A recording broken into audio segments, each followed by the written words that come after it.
Okay guys, happy Thursday, April 23rd, 2020. Your benchmark, you're going to read that last little story at the end called Why the Ocean Has Tides, and then there's a Wonderopolis to watch that kind of talks about the tides. Obviously that one's a little more scientific.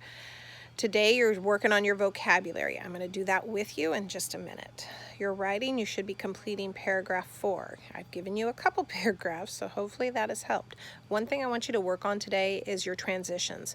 So some of you are writing, this paragraph is about John Adams. Don't do that.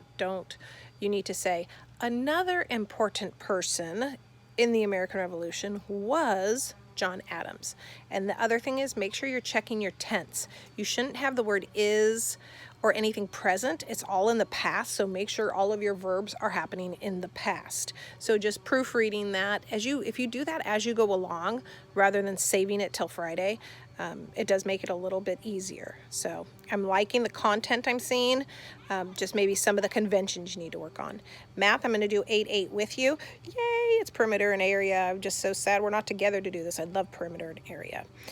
Use your resources. There are videos that are attached that you can watch. I bought a handy dandy little thing here.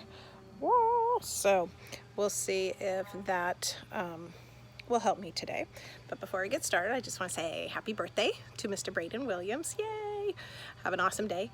And the district has programs in the computers when you are on your Google account that identify if you are looking up information that isn't appropriate, that is bullying, that is sensitive, or makes grown-ups worried about you.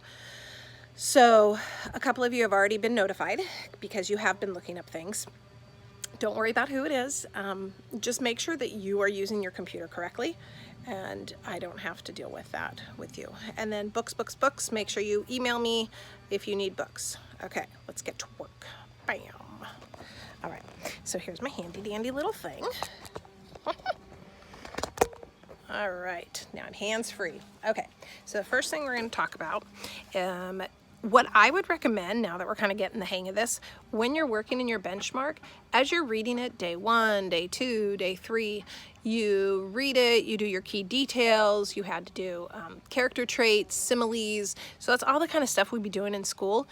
On this last day, today, tomorrow, as you start working on your vocab, I would just listen to the story or listen to those paragraphs. So I kind of forgot on this one. I didn't write the page number where you're going to find all these words. So here it is. And I'm just going to do a couple of them with you.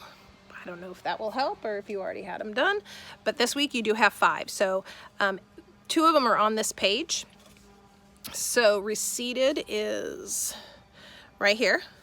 So hereupon the priest recited a short prayer or spell, and the waters receded as rapidly as they had risen.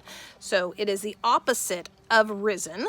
I thought this would be easier. So it's the opposite of risen. So, and then finally return to their proper channels. So you can just say the waters when they go down. So that's fine if you use that as your definition. Go down, disperse, get smaller, something to that effect. All right, the other one on this page is vast. So it's right here. In the center was a fountain which threw up a vast body of water as clear as crystal.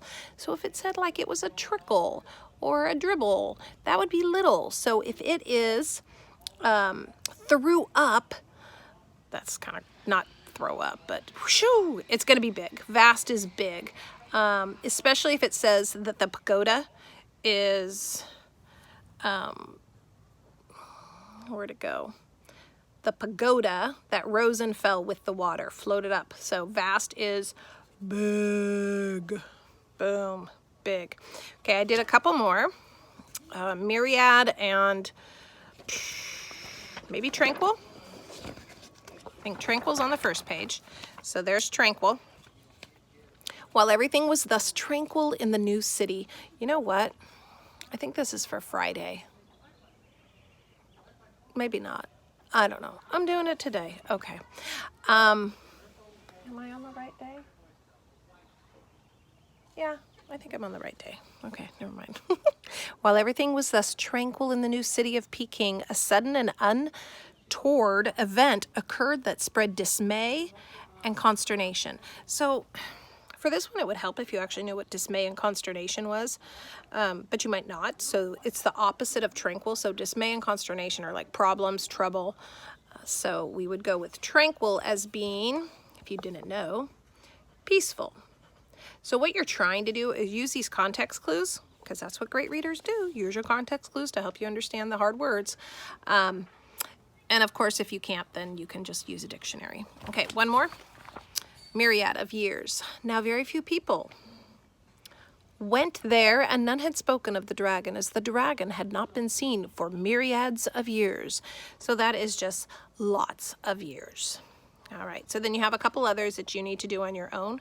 Great job getting that work done. Okay, let's get to math. Whoop, whoop. So look at this, hands free. Hopefully it probably doesn't fall apart on me.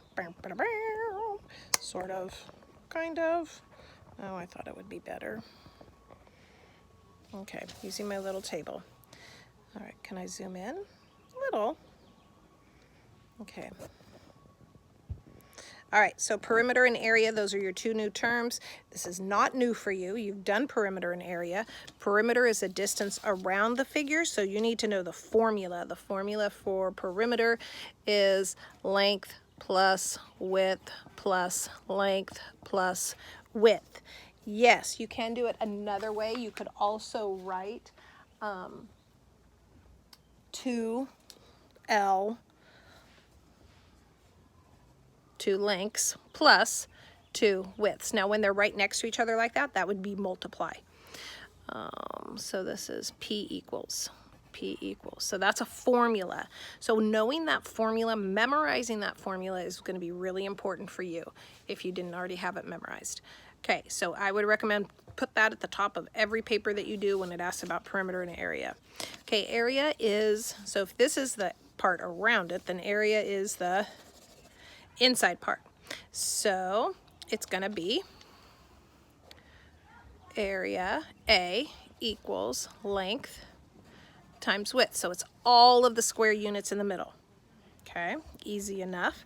So then when we are looking at these funny little problems that they're going to actually just be asking you what is the perimeter, what is the area, but then of course they have to make it a little convoluted down here and a little more confusing. So on this one, rectangle C, they're saying find the area of a rectangle with a fractional side length. So you guys have done this before, but you probably did it more with whole numbers. So now you're going to be doing fractions and decimals, and it's going to get a little trickier. So you're going to have to remember how to add your fractions and your decimals. You're going to have to remember how to multiply them. So finding the area, if something is 1/3, you see how there's 3, 1, 2, 3, boom, 1/3. You see how there's 5, 1, 2, 3, 4, 5. You fill in one of them. That's 1/5 and 1/3. So to find your area, you would just multiply 1 centimeter and 1/5 of a centimeter, and you're going to get 1/15 of a centimeter. So now they want you to find the perimeter. So the one thing that you have to remember with perimeter, it's all 4. So this is just multiplying 2 sides. Perimeter is going to be adding 4 of them. So I'm going to have 1/3 plus 1/5 plus 1/3 plus 1/5. All right, so you have to add those all up. What I would probably do is combine my 2 that have like denominators. So 1/3 and 1/3 is, I'm going to do it up here, 2/3. And then 1/5 and 1/5 is 2/5. Now I can't add those just like that because they need a common denominator. So if I give them a common denominator of 15, and this times 3, this times 5, to find that's my common denominator. So 5 times 3 is 15, boom. 2 times 3, 6. And then I have 5 times 3 is 15, 5 times 2 is 10. So then I have 16/15. Now we all know that's an improper fraction, so we would change that to a mixed number, which is going to equal 1 and 1/15. All right, so basically that's all you're doing. They find the area for you, you find the perimeter. So you just have to make sure, if this is 4/5 up top, guess what? This is 4/5 right here too. If this is 2/3 over here, guess what? This is 2/3 right there too. So you have to add that plus that plus that plus that. So you have to find your common denominator. So don't forget to do that.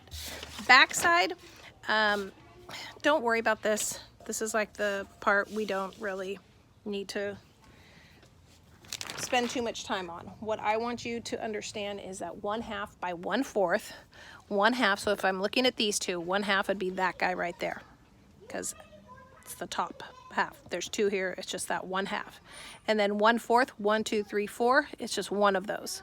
So this guy right here is 1/2 by 1/4, okay?